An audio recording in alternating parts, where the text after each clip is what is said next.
Hello दोस्तों, आज हम देखेंगे बुजुर्गों का महत्व, एक दिल छू लेने वाली कहानी। बहुत पुरानी बात है। सुंदरगढ़ नाम का एक राज्य था जिसका राजा सुमंत बहुत धनलोलुप था। वह हमेशा यही विचार किया करता था कि किस प्रकार उसका राज्य सबसे धनवान बने। उसके लिए वह नए नए तरीके खोजता रहता था, नए नए नियम लागू करता रहता था। उसकी प्रजा भी उससे बहुत परेशान थी। एक दिन उसने सोचा कि ये बुजुर्ग लोग उसके राज्य के लिए बोझ है। ये कोई काम तो करते नहीं हैं, बस बैठे बैठे खाते हैं। इनके दवा इलाज और सुविधाओं पर जो खर्च होता है वह अलग। इसलिए उसने घोषणा कर दी कि उसके राज्य में 60 साल से ऊपर के कोई व्यक्ति नहीं रहेगा। जिनके घरों में 60 साल से ऊपर के लोग हैं वो उन्हें जंगल में छोड़ आए। प्रजा में कुछ लोगों को राजा ये आदेश पसंद भी आया, लेकिन कुछ लोगों को राजा का आदेश बहुत बुरा लगा। इस अवस्था में जब बुजुर्गों की सेवा की जानी चाहिए, तब राजा आदेश दे रहा है कि उन्हें जंगल में छोड़ दिया जाए। लेकिन राजा के आदेश की अवहेलना कौन कर सकता है। लोगों ने राजा की आज्ञा पालन किया। राजा सुमंत के राज्य में ही एक लड़का अपनी बूढ़ी माँ के साथ रहता था। लड़का अपनी माँ से बहुत प्रेम करता था। इस आदेश से उसे बहुत पीड़ा हुई, लेकिन राजाज्ञा का पालन अनिवार्य था। इसलिए वह अपनी बुजुर्ग और असहाय माँ को पीठ पर लादकर जंगल की ओर चल दिया। रास्ते में चलते हुए उसकी माँ झाड़ियों से लकड़ियाँ तोड़ तोड़ कर रास्ते पर डालने लगी। यह देखकर लड़के ने अपनी माँ से पूछा, माँ, ये क्या कर रही हो? माँ ने जवाब दिया, बेटा, वापसी में तुम रास्ता न भूल जाओ, इसलिए मैं ये लकड़ियाँ डाल रही हूँ। माँ के प्रेम को देखकर लड़का फूट फूट कर रो पड़ा। उसने निश्चय किया कि वह अपनी बूढ़ी माँ को जंगल में नहीं छोड़ेगा। रात के अंधेरे में वह अपनी माँ को लेकर वापस घर आ गया।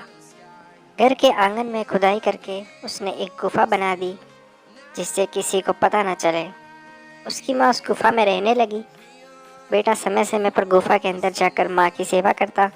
थोड़े समय बाद उस राज्य की धन संपत्ति को देखकर एक शक्तिशाली पड़ोसी राजा ने सुंदरगढ़ पर आक्रमण कर दिया। इस युद्ध में सुंदरगढ़ की हार हुई। राजा सुमंत बंदी बना लिए गए।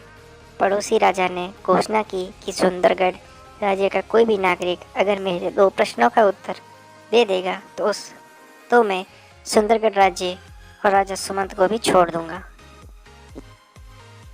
पूरा राज्य प्रश्न सुनने उमड़ पड़ा। राजा ने एक शीशे का छोटा सा बर्तन दिखाते हुए कहा, इसे कद्दूओं से भर दो। लोगों ने उस बर्तन को देखा और कहा, इस छोटे से बर्तन में तो एक भी कद्दू नहीं आ सकता। राजा ने जवाब देने के लिए 7 दिनों की मोहलत दे दी, लेकिन किसी को जवाब नहीं सूझ रहा था। वह लड़का भी वहाँ था। रात में जब अपनी माँ के पास गया तो उसने माँ से सारी बात बताई। माँ ने उससे कहा कि शीशे के बर्तन में मिट्टी भरकर उसमें कद्दू के बीज डाल दो। 3-4 दिन में जब बीज उग जाए तो उन्हें राजा के पास ले जाना। लड़के ने वैसा ही किया और सचमुच 4 दिन बाद शीशे का यह बर्तन कद्दू के छोटे छोटे पौधों से भर गया। लड़का बर्तन लेकर राजा के पास गया। उसने प्रश्न का जवाब पाकर राजा प्रसन्न हुआ। फिर उसने दूसरा प्रश्न किया, एक जैसी दिखने वाली 2 गाय एक साथ खड़ी है, उनमें से माँ बेटी की पहचान कैसे करोगे? यह प्रश्न भी बड़ा कठिन था। इसका भी जवाब किसी को नहीं सूझ रहा था। राजा ने इस बार 3 दिन की मोहलत दी। लड़का फिर माँ के पास पहुँचा और उसे सारी बात बताई। माँ ने बताया कि दोनों के सामने घास डालो। दोनों में से जो माँ होगी वह अपनी बेटी के खाने के बाद खाना शुरू करेगी। लड़के ने राजा के सामने माँ के बताए अनुसार दोनों गांवों में माँ बेटी की पहचान कर दी। पड़ोसी राजा ने अपने वादे के अनुसार सुंदरगढ़ के राजा और राज्य दोनों को मुक्त कर दिया।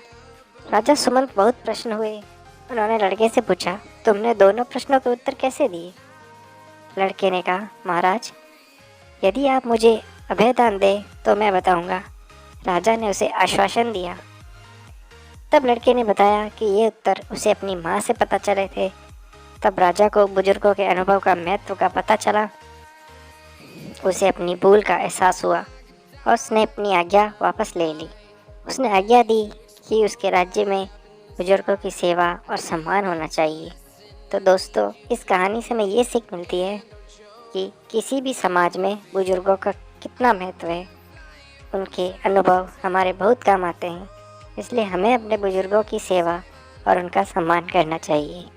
तो दोस्तों, आज की ये कहानी अगर आपको अच्छी लगी हो तो हमारे इस वीडियो को लाइक करें, शेयर करें और चैनल को सब्सक्राइब करें। Thank you.